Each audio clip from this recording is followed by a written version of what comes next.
지적 부분은 여러분들 다른 거 볼 필요가 전혀 없습니다. 요약집만 보면 충분하고 제가 해준 부분만 보면 시험 문제 다 거기서 나와요. 나올 부분 자체가 없어요. 그러니까 또 지적 같은 경우는 배경 지식이 필요 없어요. 뭐 등기처럼 민법이 전제가 돼야 된다 이런 게 없어. 그러니까 여러분들 처음에 봤을 때 조금 용어들이 낯설고 이런 것 뿐이니까 이거 몇 번, 두세 번만 보면 그냥 익숙해집니다.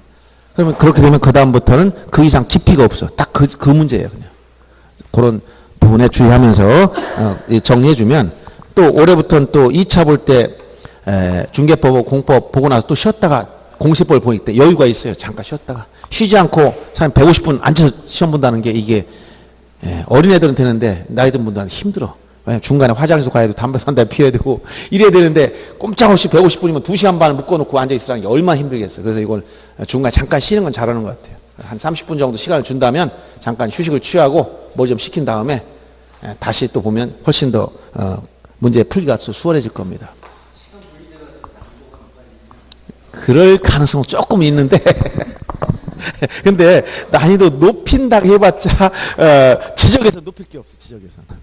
근데 시간 제가 볼 때 분리시킨 이유가 이제 수험생들의 편의를 위해서 그런 것 뿐이지 난이도를 높이기 위해서 분리한 건 아니에요. 목적은 수험생 불만이 아니 우리가 어린 나이도 아닌데 성인들이 2시간 반 동안 앉아 잡아놓고 이걸 풀려면 이게 어떻게 견디겠느냐. 중간에 도저히 뭐 생리적 현상 때문에 못 보고 나가는 사람도 있고 이러니까 그런 건 오히려 현실적으로 잘해준 거예요. 그래서 이렇게 1차도 100분 동안 보자. 100분도 벌써 1시간 40분이야. 그것도 여러분 수업해 내가 왜 1시간만 쉬겠어요. 1시간 지나 머리가 이미 뇌파가 가라앉아가지고 공부를 진행할 수가 없어요. 그래서 1시간 쉬고 50분이나 뭐 이렇게 딱 수업하고 10분이나 15분이 휴식을 취해야 머리가 다시 또 돌아와. 나가서 바람도 쐬고 얘기도 하고 차도 한잔 마시고 이렇게 해야 머리가 돌아와서 다시 힘이 생기지. 그냥 잡아놓고 3시간씩 그냥 쉬지 않고 몰아붙이면 저야 뭐 하루 종일 할 수도 있지만 여러분들이 수험생들이 이게 고문이야 고문. 그래서 그런 이제 시험 시간을 약간 조정한 것도 수험생들의 어떤 편의를 위해서 조정해 준 거지 난이도를 높일 목적으로 했다. 이건 목적이 아닙니다. 예를 들어서 우리 카메라 설치하는 게 단속으로 해서 벌금을 이렇게 많이 부과할 목적으로 카메라 설치하는 게 아니죠. 교통사고를 예방하고 궁극적으로 과속을 방지하기 위해서 카메라 설치. 이게 궁극적인 목적이라면 거기에 충실해야 되는 것이고 그러면 몰래 가서 옛날에 그런 게 많았잖아요. 몰래 그렇게 경찰들이 숨어서 촬영하고 그랬잖아. 그거는 이게 잘못된 거 원래. 도로교통법상 본래 취지에 벗어나 행동하는 거예요. 그래서 사고 예방과 과속 단속을 위해서는 카메라 설치를 하겠다. 그러면 거기서 맞춰가지고 잘 속도를 조절해 가라. 이런 의미가 있는 거지. 많이 단속해가지고 아무데나 무작위로 설치해가지고 수시로 바꿔놔가지고 단속을 많이 해가지고 벌금을 좀 많이 좀 내게 하겠다. 이런 의미는 아닙니다. 그래서 본래 목적이 이렇게 수험생들을 위해서 중간에 휴식을 취하게 해주는 목적이라면 난이도를 높일 목적으로 온 건 아니니까 거꾸로 가면 안 되는 거예요. 자, 지적 측량 보세요. 지적 측량은 좀 생소합니다. 그렇지만 이 측량은 지적 측량은 개념만 정확히 이해하면 됩니다. 지적 측량. 앞에 지적이란 말이 붙었다는 것은 측량 종류 5가지 중에 지적 측량만 시험범위라는 얘기. 지적 측량이니까 이게 지적이 뭐야? 토지를 등록하기 위한 측량이에요. 그럼 뭐가 있어야 돼? 객체인 뭐가? 토지가 있어야 되지. 그럼 이거 어디에 등록한다는 거예요? 등록은? 어디에 등록합니까? 어디에 등록하는 거예요? 토지를? 어디에 등록해? 지적 공부에. 그렇지? 우리 여러분 노트나 어디다 등록하는 게 아니라 지적 공부에 등록하 지적 공부. 지적 공부가 몇 가지 있다고 했죠? 몇 가지? 8가지. 몇 가지 먹고 들어갔다 했지? 5. 그렇지. 이렇게 나와야지. 공부를 했구나. 이제 뭔가 코드가 맞네. 이렇게 되는 거야. 공부했구나. 말이 통하는 거야, 이제. 그럼 토지를 등록하려면 이 토지, 어떤 걸 등록하는 거예요? 토지 표시를. 그 중에 어떤 거? 소재, 지번, 지목은 측량할 필요가 없지. 근데 어떤 거? 토지의 경계, 좌표, 면적. 요거를 산출하려니까 이건 재보지 않고 모르겠다는 거예요. 알았어요? 경계, 좌표, 면적은 재보지 않으면 알 수 없어. 그래서 토지를 이 지적 공부에 등록을 하려니까 이 경계와 좌표 이걸 모르는 거야. 그걸 모르기 때문에 이걸 알기 위해서 지적 측량을 한다.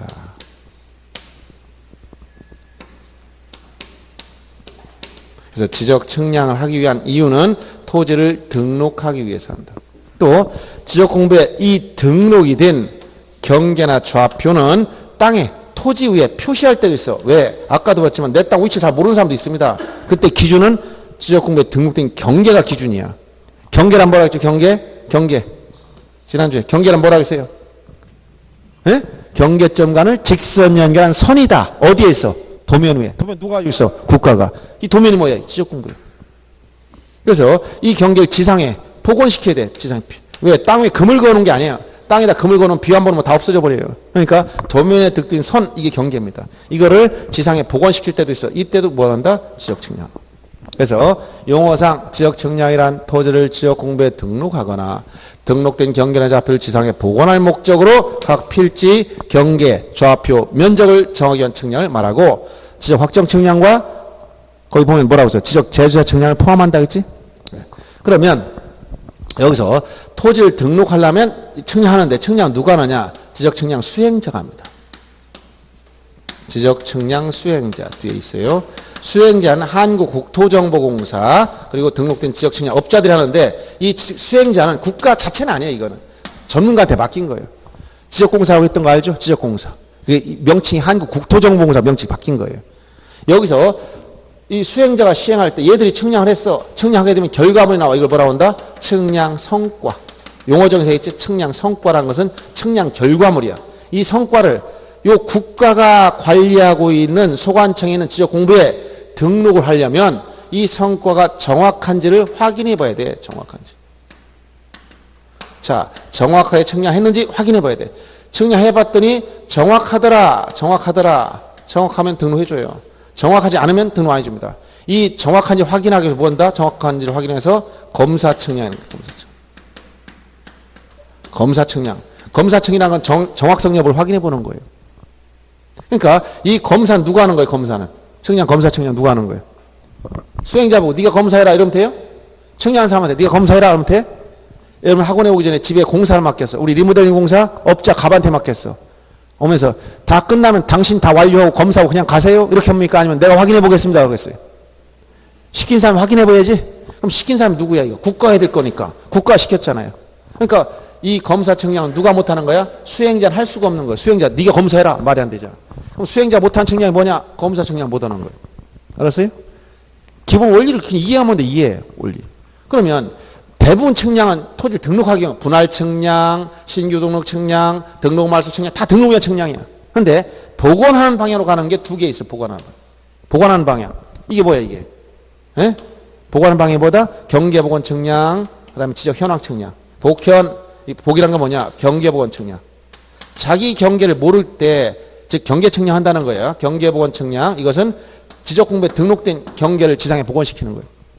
현황 측량이라는 것도 있어요. 현황 측량. 이거 지적 현황 측량, 줄여서 현황 측량. 현황 측량은 건축물이나 구조물 위치 등을 표시해 주는 거예요. 등록된 경계와 대비해서 이 두 가지 개념도 알아둬야 돼. 이것은 등록을 위한 측량이 아닙니다. 따라서 이 두 가지는 검사 측량 대상이 아니야. 검사 측량은 등록할 때 하는 거기 때문에. 다음 중 등록 검사 측량 대상이 아닌 거 물어봐서는 복현 두 가지 암기해야 돼. 경계보 측량, 현황 측량. 아셨죠? 이게 뭐 개념만 한번 들어보면 다 알지.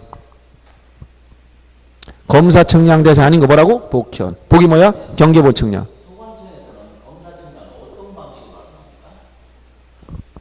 그러니까 지적 측량 수행자가 측량한 것을 제대로 맞는지를 확인해 보는 거예요.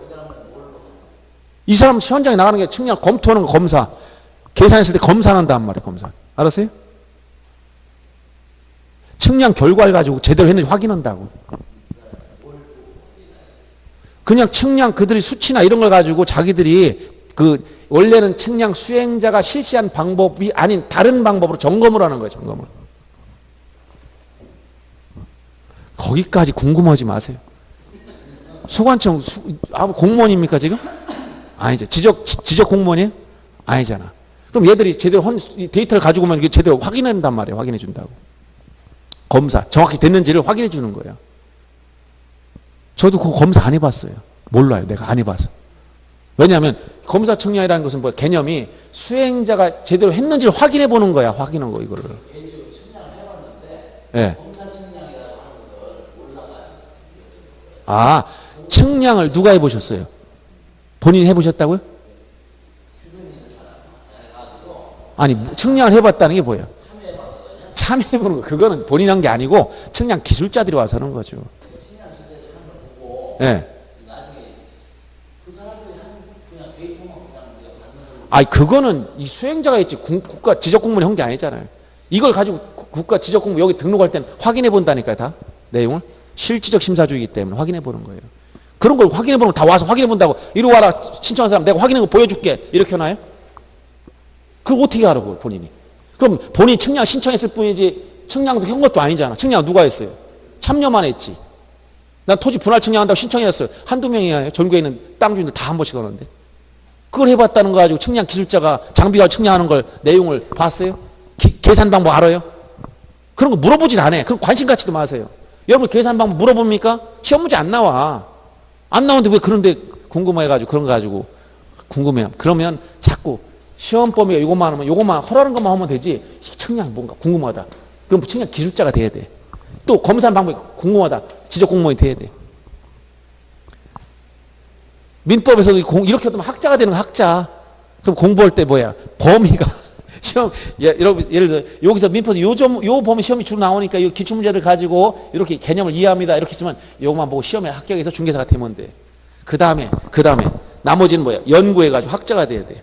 궁금하다. 물권법이 궁금하다. 그럼 민법 학자가 돼야 돼. 계속 연구해야 돼. 평생. 그래서 논문을 몇 개 작성하고 학위를 받고 이렇게 하면 됩니다. 근데 공부하는 학생들은 그게 목적이 아니야. 그냥 공부해서 이게 시험 문제 나온다고 요 정도만 알고 넘어가면 됩니다. 지적 측량 개념도 생소해. 그런데 뭐 검사 측량을 어떻게 합니까? 몰라요. 그냥 방법은 검사 측량은 수행자가 한 방법 다른 방법을 통해서 이걸 정확성 여부를 확인하는 거야. 이렇게만 알면 돼요. 아셨어요? 네. 오케이. 자, 그래서 이제 검사 측량은 요거에 대해서는 이제 원래는 원칙적으로 누가 하는 거냐? 검사 측량은 지적 소관청이 하는 거예요. 소관청이 검사한다. 근데 예외적으로 시도지사 또는 대도시시장 이 하는 게 두 개 있어요. 두 개. 이게 뭐냐? 두 가지 기억합니다. 이건 요 약속 다 있어. 삼확이라고 해서 이건 지적 삼각 측량 성과. 지적 요 삼각 측량 성과. 지적 기준점이 몇 개 있다고 했어요? 지적 기준점이? 지적 기준점이 뭐가 있다고 했어요? 지적 기준점. 자, 지적 삼각점, 지적 삼각 보조점, 지적 도근점이 있죠? 이때 지적 삼각점을 설치하기 위한 측량을 지적 삼각 측량이라고 그래요.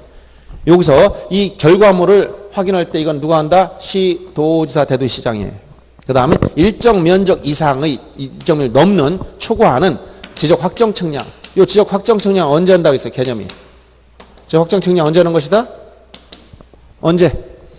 아까도 세트로 따라한다고 하니까 도시개발사업 등을 실시하고 이 말이 나와야지. 이때 지적 확정 측량합니다. 그럼 이 두 가지에 대해서는 일정 면적이 요건이 가미돼 있어요. 이게 면적 넘는 초과하는 뭐 시, 군 지역은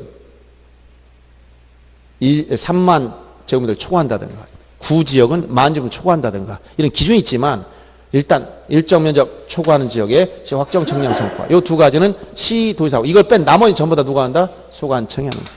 그래서 이렇게 측량 절차 그림을 이해하면 되겠고 거기 여러분 시험 관련해서 139페이지에 보면 지적 측량 기본 개념을 그대로 알아둬야 됩니다. 그 다음에 140페이지 요약집 가보면 지적 측량 대상 종류가 13가지가 있어요. 13가지. 그 중에 거기 박스 안에는 5가지 알아둬야 돼요. 140페이지에 측량 대상. 근데 이건 개념은 그대로 지금까지 토지 등에 붙이는 거야. 복구할 때 측량, 복구 측량. 신규동할 때 신규동 측량. 등록 전환 시 등록 전환 측량. 분할 시 분할 측량. 이렇게 말을 붙이는 거예요, 그냥. 그런데 거기 그런 말과 관련 없는 게 몇 가지 있죠. 지적 확정 측량 하면 도시개발 사업 등을 실시한 지역에서 하는 것이다. 현황 측량, 지상 건축물 등의 현황을 도면에 등록된 경계와 대비해서 표시한 측량이다. 꼭 이렇게 알아둬야 돼요. 그 다음에 지적 기준점 측량 내지 기초 측량은 지적 기준점을 설치하기 위한 경우예요. 지적 기준점 3가지가 있죠. 그 다음에 검사 측량은 측량 성과를 검사하기 위한 경우 수행자는 못하고 지적 측량 수행자가 다른 방법으로 해야 됩니다. 경계본 측량은 경계점을 지상에 보완하기 위한 측량이고 이건 등록 당시와 같은 방법으로 해야 돼요. 이렇게 5가지는 확실히 알아둬야 됩니다. 그 다음에 지적 측량 절차를 보시면 절차. 자, 지적 측량하려면 항상 토지 소유자 등 이해관계인 등이 측량할 때, 자, 토지 소유자 이해관계인 등이 측량할 때 지적 소관청이 직접 가면 안 해줍니다. 지금은 지적 소관청은 측량을 직접 수행하지 않아요. 그래서 여기에 전문기구 측량을 수행할 수 있는 수행자를 따로 만들어 놓은 지적 측량 수행자. 아까 지적 측량 수행자는 한국국토정보공사하고 등록된 지적 측량 업자들이 있다고 했죠. 여기 의뢰하는 겁니다. 의뢰. 이때 상담하고 비용을 납부해야 돼. 비용. 측량비. 이걸 현금으로 납부해 줘야 돼. 은행 입금시켜 놓아야 돼. 그러면 자, 측량을 의뢰하면 수행자는 의뢰 받으면 다음 날까지 다음 날까지 수행 계획서, 지적 측량 수행 계획서를 작성하여 원래 소관청에 내야 돼요. 그리고 수행자는 측량 준비 파일, 준비를 한 다음에 준비가 다 끝나면 현장에 나가서 측량을 실시한다. 측량 실시. 실시하고 측량 성과를 결정해. 성과 결정. 이 성과 결정되면 이걸 가지고 와서 맞는지 확인해 주세요. 검사를 이래요.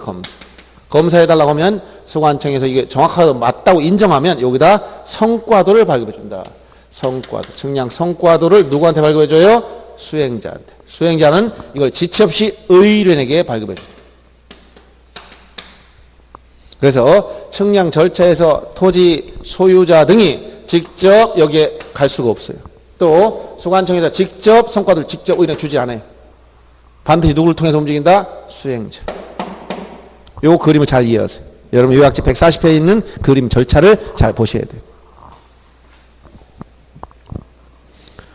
절차인데 거기 뭐가 인쇄소에서 막 여러 가지가 섞여서 이상하게 오타가 나온 거예요. 그거 절차라고 쓴 건데 측량 절차. 이 그림만 머릿속에 넣고 있으면 돼요. 그럼 문제 다 합니다.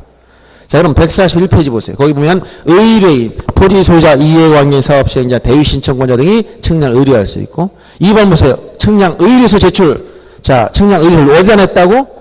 수수료와 함께 수행자한테. 그러면 3번 보세요. 수행자한 측량 수행 계획서를 언제까지? 다음 날까지 소관청에 내. 다음 날까지. 자, 그래서 수행자가 준비 파일을 작성한 다음에 측량을 수행해서 성과를 결정하고 그 다음에 성과에 대한 검사를 한 다음에 성과도를 발급해 주는 절차로 진행되는데 그 기억에 박스 내보세요. 자, 수행자 측량 실시할 때는 소관청에 제출 성과에 대한 검사를 받는데 다만 즉 삼각 측량 성과 일정 면적 이상 즉 거기 시구 지역은 10,000지부터 초과, 군 지역은 30,000지부터 초과 이런 면적 기준이 있어요. 이런 경의 측량 방법을 실시한 지역 확정 측량 성과는 시도지사가 검사한다. 여기서 원칙 소관청이지만 예외 시도지사 이 얘기를 한 거예요. 3확.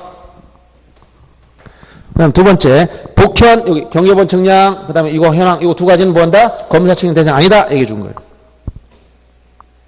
그 다음 수행자에게 성과도를 발급한다. 여기서 소관청에서는 수행자한테 발급해 줘. 여기 발급해 줘. 직접 주지 않는다는 거예요. 그러면 수행자가 지체 없이 이쪽으로 발급해 줘야 돼. 순서가 이렇게 된다는 거예요. 그 다음 지적 측량 수행자 할 수 없는 것 두 가지 수행자 못하는 거 아까 뭐 여기서 검사 측량 못한다 있고 또 지적 재조사 측량도 못합니다. 지적 재조사 측량은 조문상 수행자 할 수 없고 국가 직접 해야 되는 거예요. 지적 재조사 측량은 지적 재조사에 대한 특별법에 따라 전국에 있는 토지를 국가가 새롭게 조사하기 위한 측량을 말합니다. 자, 그 중에 거기 측량 기간과 검사 기간 문제 이걸 알아야 돼요. 기간.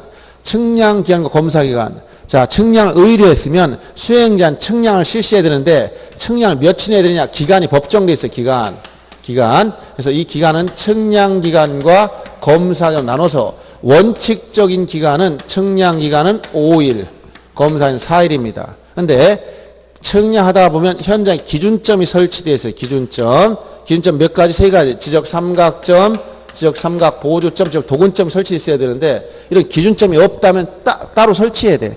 설치할 땐 기간이 늘어납니다. 그래서 늘어날 땐 기준점 개수가 15점 기준. 15점 이하할 땐 4일을 줘요. 4일 추가. 근데 15점 넘어서기 시작하면 초과하는 4점마다 하루씩 더해줘요. 1일씩 가산. 하루씩 가산한다. 이것과 별도로 당사자 간의 합의로 따로 기간을 정했다면, 따로 정했다면 그 기간 중에서 전체적으로 4분의 3을 측량기간으로 쓰고 4분의 1을 검사기간으로 써야 돼요. 예를 들어서 분할 측량한다. 기준점 설치 안 했어. 그럼 얼마? 5일입니다. 측량기간 물어보면. 검사기간 며칠? 4일. 근데 분할 측량할 때 기준점을 20점 설치해서 20점 설치했다면 기간이 며칠이냐? 측량기간 물어봤을 때 5일 플러스 20점 설치하면 또 시간이 초과돼 버려요. 그러면 이때 몇 점까지? 15점까지가 4일 준다 했지? 그러면 15점 초과하는 게 몇 점이야? 5점이 초과됐죠? 그렇죠? 15점 여기 빼버리면 5점 초과되잖아요. 초과할 때는 몇 점마다? 4점마다 하루씩 가산한다 했지? 그러니까 4점마다 하루씩 가산하니까 1.25. 이 얘기는 뭐예요? 2를 가산한다는 거예요. 2로 계산할 때 소수점 이하가 나오면 무조건 하루씩 올리는 거예요. 0.1이 나보다 하루입니다. 그래서 여기서 자 이런 경우 20점을 설치한다면 분할 측량 시 측량기간이 얼마냐? 그러면 5일 플러스 6일 더하니까 총 며칠? 11일. 알았어요? 측량기간을 물어보면. 다시 한번 분할 측량 시 기준점을 20점을 설치한다면 측량기간이 얼마입니까? 물어봤을 때 기본 원칙 5일에다가 기준점 설치하는 걸 가산시키는 거예요. 15점까지가 4일. 초과하는 경우는 4점마다 하루씩 가산. 15점 초과는 5점이니까 요걸 4점마다 가산하니까 1을 나눠보면 1.25 정도 나온다면 2일이 되는 거예요, 이게.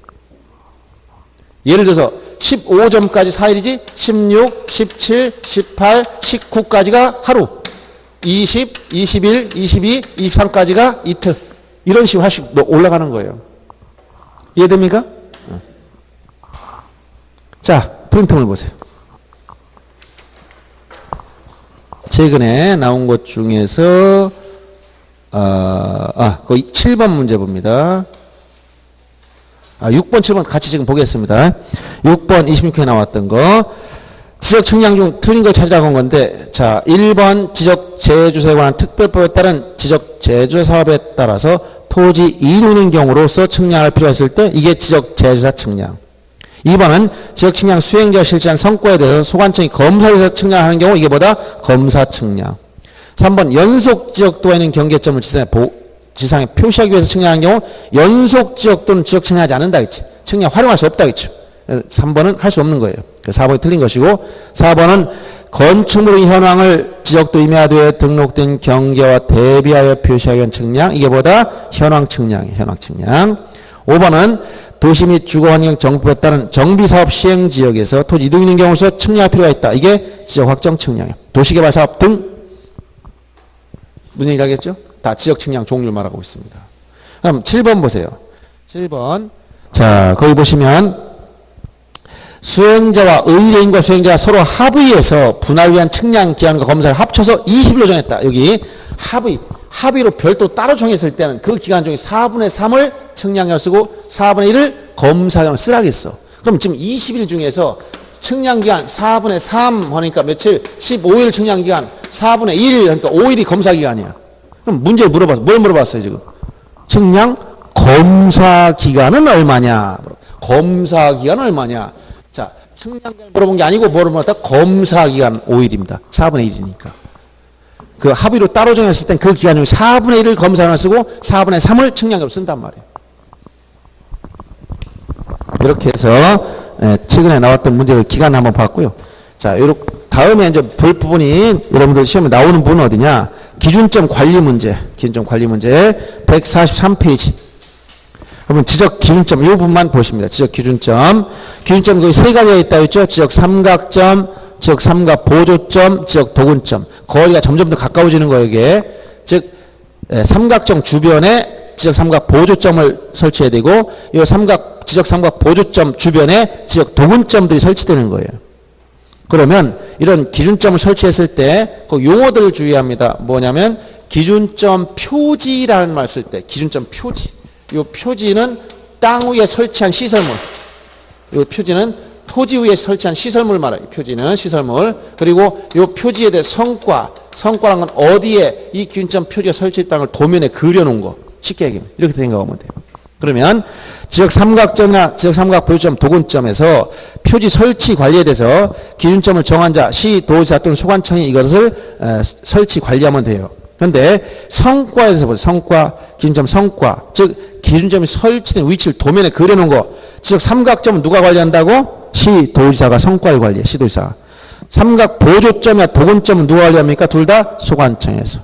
근데 이 기준점 성과에 대해서 열람이나 등본 청구할 때 이 기준점 위치를 다 도면으로 좀 발급받으려면 자, 지적 삼각점은 원래 시도지사가 성과를 관리하니까 시도지사한테 청구하면 되는데 이게 전사화됐기 때문에 지금은 지적 소관청에 대도 해신청이 된다고 이게 추가된 거예요. 그래서 시도지사 또는 소관청에 열람이나 등본 청구할 수 있고 나머지 지적 삼각 보조점이나 도근점은 이거는 소관청이 관리하고 있기 때문에 소관청에 신청하는 거예요.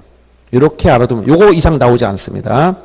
그 다음 5번에 지적측량 수행자는 두 가지 한국국토정보공사와 등록된 지적측량업자가 있다. 요 정도 말면 됩니다. 한국국토정보공사는 전국적인 조직을 가지고 있고 그 다음에 지적측량업자는 일부 자기들이 관할 범위가 제한돼 버려요. 그것이 어디냐면 다음 페이지에 보면 참고로 한국국토정보공사의 업무에 관련된 게 검사 측량을 제외한 지적 측량할 수 있고 여러 가지 사업을 많이 합니다. 근데 그 밑에 지적 측량 업자를 보면 맨 밑에 144페이지 하단에 업무 범위가 전국적이 아니에요. 제한되어 있어요. 어디냐? 경계점 조합 보유 등록부가 있는 지역이 지적 측량. 즉 도시개발 사업을 한 지역으로 제한돼 버려요. 왜냐하면 이 지역은 오차가 거의 없어요. 정밀 측량했기 때문에. 그래서 밀원 문제가 생기지 않습니다. 이건 그래서 이걸 일반 측량 업자들, 등록된 업자들도 할 수 있게 해줬고 전국적으로 영업을 할 수 있는 한국국토정보공사만이 규모가 크고 많은 조직과 장비를 가지고 있기 때문에 전국적인 측량을 할 수 있어요. 이렇게 알아두면 되고 나머지 결격서 이런 건 시험에 최근에 안 나왔어요. 그러니까 보지 마시기 바랍니다. 넘어가서 어딜 또 보여야 되냐면 146페이지 7번 지적우연의 및 측량적 부심사 여기다 별표하시고 요거는 나올 수 있는 부분입니다. 측량에서 시험에 나오는 게 이 측량 기본 개념과 그 다음에 요 절차, 요게 주종을 이루고 있지만, 조금 아까 얘기했던 지적 측량 기준점의 설치, 관리, 열람, 등본 청구, 이런 문제 하나 하고, 그 다음 측량 분쟁이 생기면, 자, 지적 측량에 대해서 다툼이라는 건 분쟁이 생겼다는 거예요, 다툼. 분쟁이 생기면 이걸 해결해야 되는데, 자, 분쟁이 생기면 해결하려고 어딜 갑니까, 일반적으로? 분쟁이 생기면 해결할 때 어딜 가야 돼? 그렇지, 법원에 가는 거예요. 사법부에 가서 재판받는 거예요.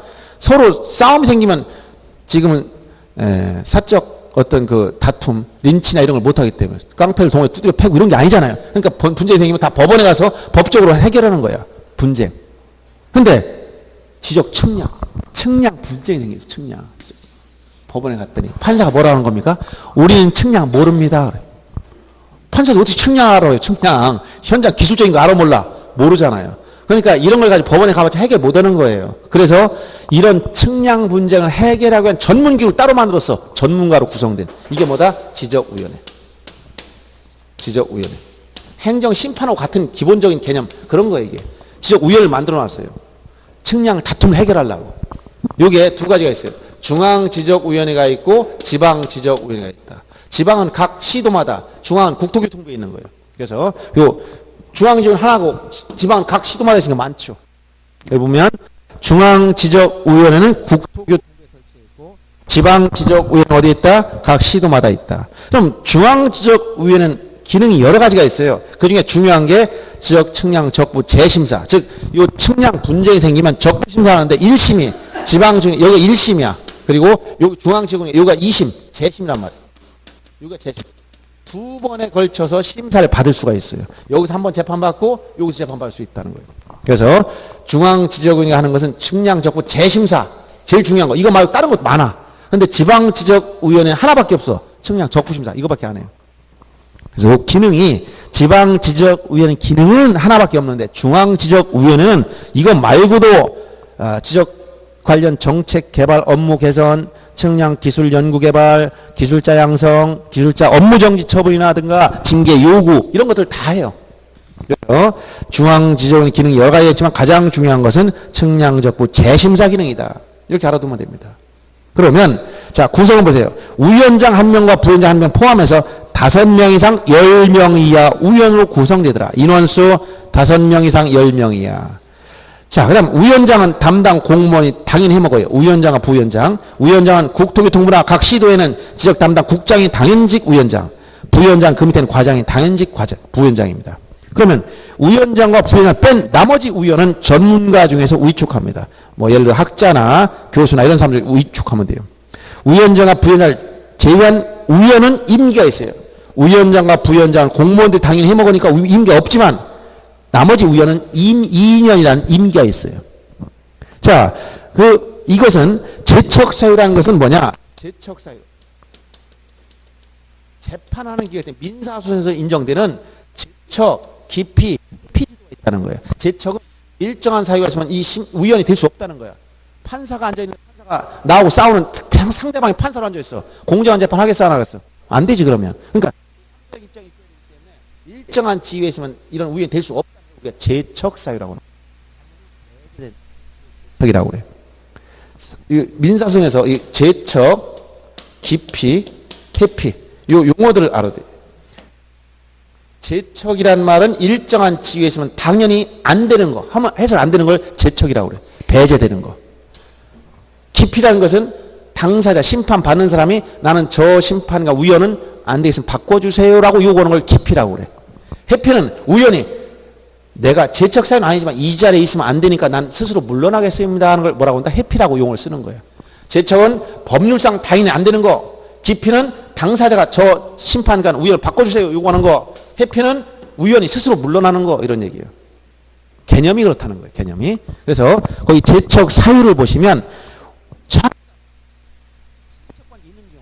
즉 위원 또는 그 배우자나 배우자이었던 사람이 당사자가 되거나 당사자 공동권리자 공동의무자가 됐다. 이런 경우 위원과 그 배우자였던 사람이라면 이건 공정성을 기대할 수 없다는 거예요. 그 다음에 두 번째, 자 해당한 건이 당사자 친족이거나 친족이었던 경우, 이 친족관계에 있다. 그럼 이것도 공정한 재판을 기대할 수가 없습니다. 그 다음에 위원이 해당한 건에 증언했거나 진술했거나 증언한 사람이 지가 재판하고 앉아 있다는 거예요. 그럼 이건 공정성 해치는 거죠. 위원이나 위원이 속한 법인 단체 등이 해당한 건이 당사자이거나 즉 대리인이거나 대리인이었던 경우 이것도 공정성 해치는 겁니다. 위원이 스스로 해당한 건인 처분이나 부작에 관여했다. 자기가 그 행위 해놓고 자기가 재판하러 들어가 있어. 그럼 이건 공정성을 기대할 수 없다는 거예요. 그래서 이런 제척사유라는 것은 당연히 이런 일을 하면 안 된다라는 거예요. 공정성을 위해서. 이런 제도는 전부 다 공정성을 위해서 둔 제도예요. 공정성을 위해서. 그 다음 회의 절차를 보시면 회의를 소집하며 자 누가 소집한다 했냐면 위원장이 소집해라. 위원장이 없으면 부위원장이 없으면 위원장이 지명한 자 순서 대행 순서. 우리 지난번에 우리 대통령 대행할 때 고리가 되면 누구 국무총리가 그 다음에 또 순서가 다 있어요. 정부조직법에 보면 여기도 대행하는 사람 누구 위원장이 고리되면 누가 부위원장이 없으면 위원장 지명한 자 이런 순서로 다 돼 있는 거예요. 그래서 지난번 부총리가 경제부총리가 나중에 황아무개 대행이 만약 또 출마하면 나는 또 대행을 또 해야 되고 아주 복잡한 문제가 엄청나게 많았었어요. 우리나라 별 이상한 일을 많이 겪었습니다. 특수한 상황에서. 갑자기 우리 탄핵도 한번 해봤고 스스로 안 물러나니까 물러나게 해보고 엄청난 민주주의 실험을 많이 해봤는데 여간 세계사에 유례가 없는 일들 많이 하고 있습니다. 국민들이 피해를 많이 봤지만 그래도 어쩔 수 없었어요. 여기도 항상 이렇게 위원장이 직무를 수행할 수 없는 상황이다 보면 부위원장 못하면 이제 위원장 지명한 자 이런 순서를 정해놓은 거예요. 그 다음 회의 절차 보면 과반 출석 개의, 과반 찬성 의결, 일반 정육수입니다. 과반. 그 다음에 5번 보세요. 이것도 최근에 나왔어. 위원장 회의를 소집할 때 회의 일시 장소 안건을 최소 며칠 전까지 5일 전까지 7일이 아니라 며칠? 5일이에요. 5일 전까지 각 위원에게 서면 통지해 줘야 돼. 이거는 절차적 정당성을 확보하기 위한 거예요. 예를 들어 옛날 주주총회 할 때 주주들 지배적인 사람들이 일부 소수 주주를 배제하려고 어떻게 돼? 자기들끼리만 모여가지고 딱 해버려 의결로 끝났다 이러죠. 그러면 안 된단 말이야. 공고를 통해서 전부 다 참석할 수 있는 기회를 만들어줘야 되지. 자기들끼리만 모여가지고 어느 그 다방이나 모여서 우리끼리 딱 의결 끝 하고 끝내버려. 그러면 투자한 사람 주주들이 뭐가 되는 거예요? 똑같아요. 위원들도 이 회의 소집하려면 미리 알고 가야지. 아무것도 모르고 당장 전화해가지고 내일 1시까지 와? 뭐 때문에? 의결을 하고. 와보니까 내용 아무것도 몰라. 그냥 손 들고 말았어. 이러면 안 되잖아요. 그러니까 회의를 소집하려면 절차상 회의 일시, 장소, 안건을 5일 전까지 서면으로 알려주라는 거예요. 그래야 그 내용 검토해보고 와서 의결에 참석하는 거예요. 이것은 절차적 정당성을 확보하기 위한 장치들이다. 이렇게 알아두면 됩니다. 그래서 여기 시험에서는 며칠 전? 5일 전까지 알려줘. 이걸 7일로 바꿔서 냈어요. 자, 이런 내용들을 알아두면 되겠습니다. 그래서 그렇게 이제 지적인을 받고 절차를 하나 더 보여야 돼요. 측량 적부심사 절차. 그 그림이 여러분들 148페이지에 그림을 그려놨는데 그 그림을 잘 이해하시면 됩니다. 그 그림을 보면서 한번 봐야 돼요.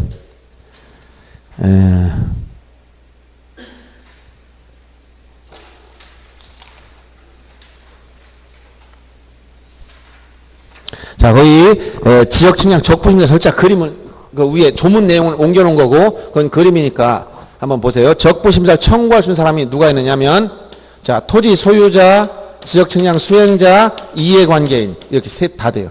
토지 소유자, 지역 측량 수행자, 이해관계인은 측량에 다툼이 있으면 적부심사를 청구하는데 구조가 자 보세요. 여기 그 바로 위에 시도지사 하겠지.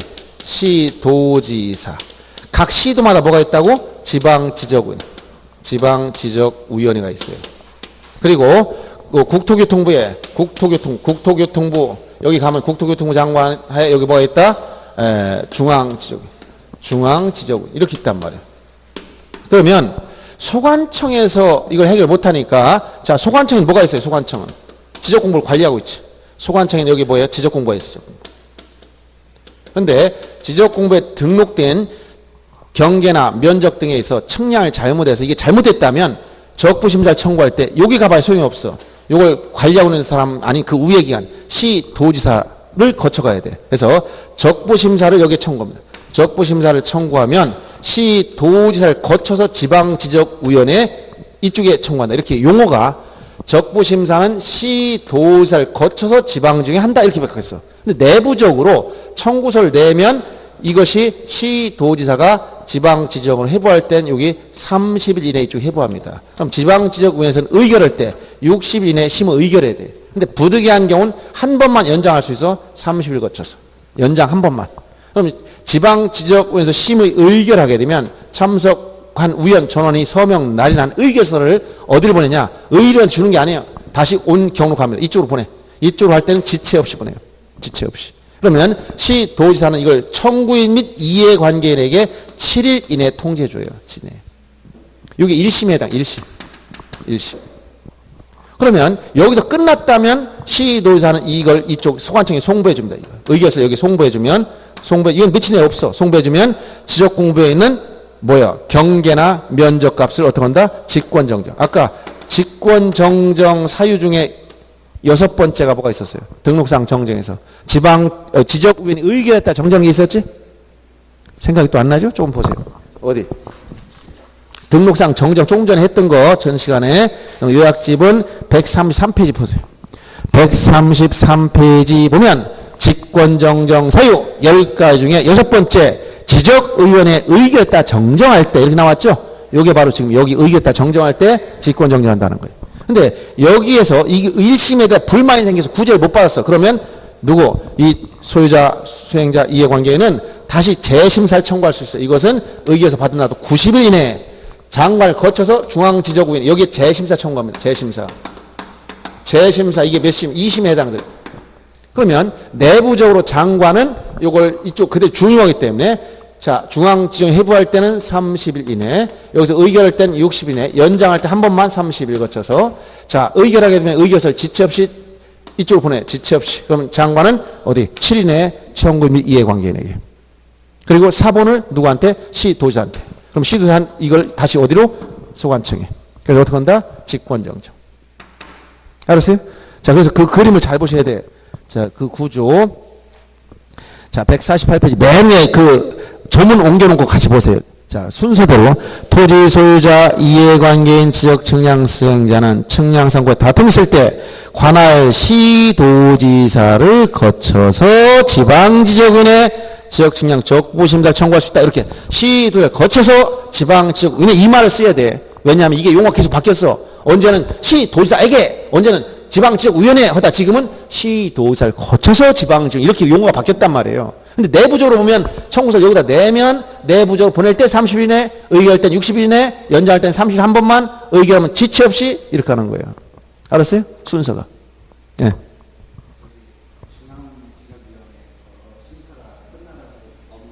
예.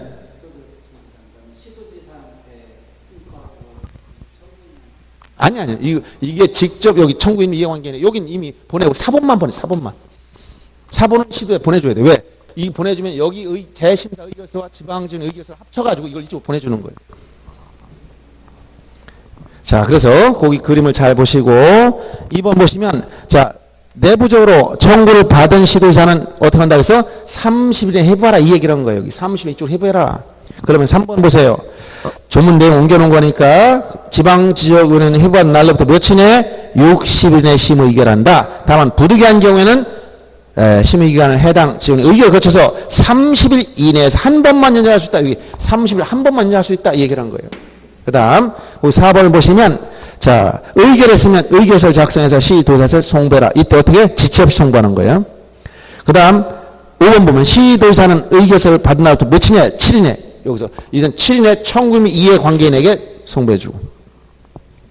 그 다음 6번 보면 여기에 불복할 땐 의결서를 받은 날부터 90일 이내, 여기 90일 이내 재심사를 청구할 수 있다. 이때 누구를 거쳐? 국토교통부 장관을 거쳐서 중앙지적위원회. 그리고 나머지 다 준용한다는 얘기예요.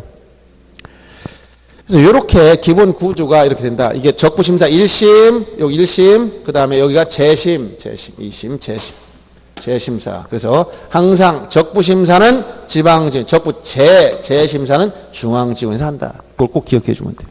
그리고 보세요. 구조가 이쪽 갈 때 30일, 의결할 때 60일, 연장할 때 30일, 이쪽 할 때 지체 없이, 줄 때 7일.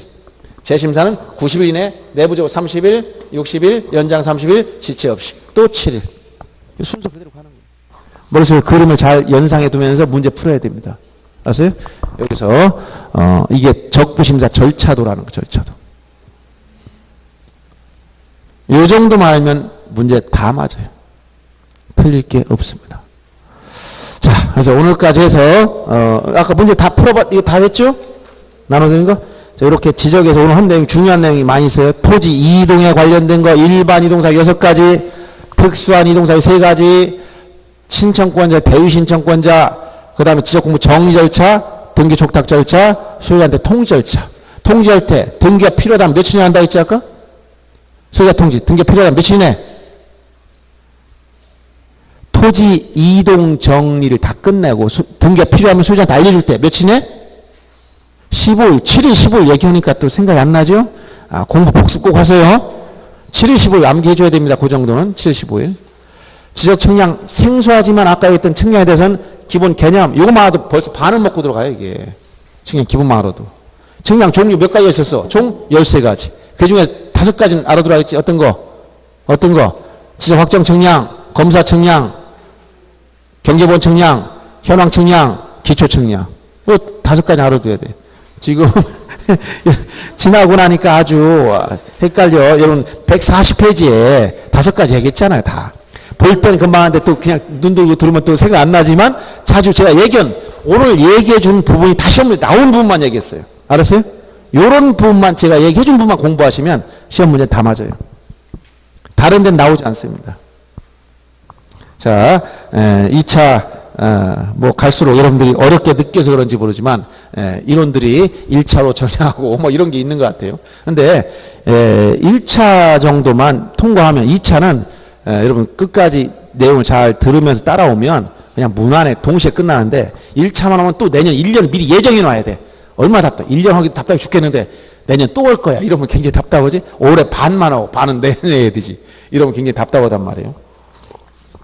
그래서 1차만 어느 정도 틀이 잡히면 2차까지 해도 무난합니다. 무난할 때는 이제 공부 배분원 시간을 불안하니까 1차에 좀 더 많이 두고 2차는 강의를 최소한 들으면서 좀 복습만 간단하게 하는 방식으로 이렇게 해나가시면 됩니다. 그 중에 주력할 것은 어디라고 했어요? 지적 파트하고 중개법 2가지입니다. 거기를 주력해서 지적은 거의 다 맞아요. 제가 하라는 대로 하면은. 중개법은 세부적으로 범위가 좁기 때문에 그럼 암기할 게 좀 있을 겁니다. 그런 걸 좀 기억해주고 암기하는 대로 선생님이 얘기하는 대로. 그럼 공법은 너무 범위가 넓어가지고 고득점이 안 돼요. 50점 맞으면 합격합니다. 50점 정도. 합격생 평균 50점대예요 다. 그 다음에 지적이 다 맞고 중개법은 한 75점 정도 맞아주면 돼요. 75점. 여러분들이 모의고사 같은 거 보면서 한 8월, 9월 가면 테스트할 때 중개법 점수를 한 75점까지 끌어올려야 돼요. 뭐 합격은 그 이상 나오는 경우도 있지만 75점 정도 맞으면 나머지 부족한 부분을 메꿔줄 수 있어요. 공법의 부족한 점수 한 10점 정도 덜어줘도 되고 또 혹시 등기나 여기서 조금 뭐 좀 아쉬운 게 있으면 그거 조금 덜어줄 정도 여유가 있으면 됩니다. 그러니까 그 75점 정도만 맞으면 여유가 생겨요. 근데 중개법 60점 맞았다. 기대하기 어려워요. 2차 합격이. 중개법 점수가 60점 정도 나오면 만일 과목이 없어. 공법 많이 안 됩니다. 그 다음에 공시세법에서, 자, 공시에서는 뭐 만일 게, 지적에서는 60점 나와요. 왜? 등기를 메꿔줄 역할 충분히 됩니다. 근데 세법을, 그걸 어떻게 하냐? 세법은 역시 반 정도 맞을 실력이 있어요. 절반. 16문제, 8문제를 맞으면 돼. 등기도 12문제 중에 6문제를 맞아야 돼. 절반 정도. 그렇게만 하면은 아주 무난합니다. 알았어요? 그러니까, 이제, 반 정도만 생각한다면 굉장히 부담이 좀 편하잖아. 세법 절반만 맞을게. 근데 다 틀릴 때 이런 말이 안 되니까. 반은 맞을 정도, 공부한 사람 반 정도 나와요, 반. 그러니까 반 정도 맞으려면 자기 실력은 반의 반만 있으면 돼. 무슨 얘기냐면, 반을 맞으려면 실력으로 반을 맞는 게 아니에요. 자기 온전한 실력은 절반을 맞아야 돼. 예를 100점이다. 그러면 자기 실력으로는 50점을 달성하려면 어떻게 해야 돼? 25점 정도 실력은 있어야 돼. 그럼 나머지 뭐 찍어서 맞는 거예요.